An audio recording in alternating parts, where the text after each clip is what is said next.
வணக்கம் master tech நேயர்களே. நாம இன்னைக்கு பார்க்கறது 10ஆம் பாவக ஆட்சி. ராகு 10ல இருந்து கேது 4ல இருந்தா எப்படிப்பட்ட அமைப்பு அவங்களுக்கு கொடுக்கும் அப்படிங்கிறத பார்க்கணும். ராகு பெரும்பாலுமே ஒரு இடத்துல இருக்கு அப்படின்னா அந்த அந்த இடம் சார்ந்த ஒரு புதுமைகளையும் ஒரு மாற்றத்தையும் திடீர் வளர்ச்சியையும் கொடுக்கக்கூடியதாக இருக்கும். அந்த அப்படியான ராகு 10ஆம் இடத்தில் இருப்பது அப்படிங்கிறது அந்த நபரை ஒரே இடத்துல ஒரு கண்டினியூவா ஒரே இடத்துல இருக்கக்கூடிய வேலைத்தன்மையை விட்டுரும். ஸோ வேலையில நிரந்தரம் இல்லாத தன்மையை கொடுக்கும்.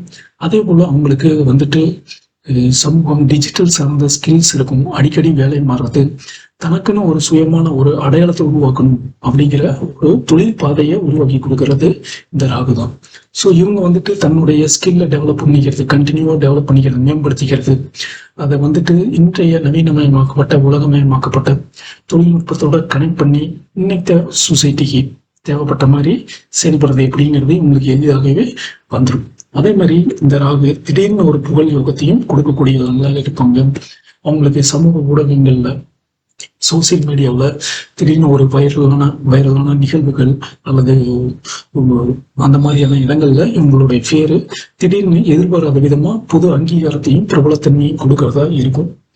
இந்த இருக்கக்கூடிய ஒரு சேலஞ்சு அப்படிங்கிறது, இந்த திடீர்னு கிடைக்கக்கூடிய புகழ் அப்படிங்கிறது சில நேரங்கள்ல நிலையற்றதாகவும் இருக்கலாம், சில நேரங்கள்ல அதுவே அவங்களுக்கு பயனுள்ளதாகவும் இருக்கணும். நீண்ட காலம் அவங்களுடைய திறமை வெளி உலகத்துக்கு வெளிப்படக்கூடிய வாய்ப்புகளையும் இது இந்த ராகு உருவாக்கி கொடுக்கும்.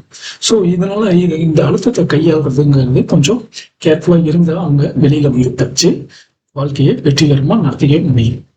ஸோ இதில் இருக்கக்கூடிய நெகட்டிவ்ஸ், இந்த ராகு 10ல இருக்கக்கூடிய நெகட்டிவ் அப்படிங்கிறது பார்த்தோம்னா வைங்களேன், முன்பே சொன்ன மாதிரி ஒரு வேலையில தொடர்ச்சியா இருக்க முடியாம வேலைகளை இழக்கிறது, அல்லது பிசினஸ் பண்ணாங்கன்னா அதுல ஒரு பெருத்த தோல்வி அடைகிறது, பணியிடத்துல பின்னடைவை சந்திக்கிறது, கடுமையான தொழில் போட்டிகள், தோல்விகள் மீண்டும் மீண்டும் தொடர்ந்து வர்றது அப்படிங்கிறதுனால இந்த சரிவுகள் அவங்களுடைய பொருளாதாரத்தையும் சமூக மதிப்பையும் ரொம்பவுமே கேள்விக்குறியா மாத்திடும். ஸோ இதனுடைய இதை என்ன ஆகும் அப்படின்னு பார்த்தீங்கன்னா, உணர்ச்சிகள் மறுத்து போன மாதிரி ரொம்ப அதீதமான வலிகள், அதிர்ச்சிகள் அல்லது தொடர் தோல்விகள், அதுல இருந்து வெளியில தன்னை காப்பாற்றிக்கிற மாதிரியான மகிழ்ச்சி, துக்கம், இந்த மாதிரியான உணர்ச்சிகளை எல்லாம் வந்துட்டு விட்டுட்டு ரொம்பவும் விரக்தியான மனநிலைமைக்கு போகக்கூடிய நபர்களாகவும் இவர்களை இந்த ராகுக்கு இது மாத்தி விட்டோம்.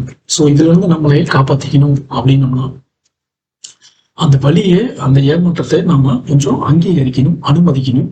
அதனால அது வாழ்க்கையினுடைய அர்த்தத்தை புரிஞ்சு நடந்துக்கிட்டாங்கன்னா இவங்களுக்கு கொஞ்சம் சிறப்பாக இருக்கும். ஸோ அடுத்த பதிவுல நாம ராகு 11ஆம் பாவக பத்தி பார்ப்போம்.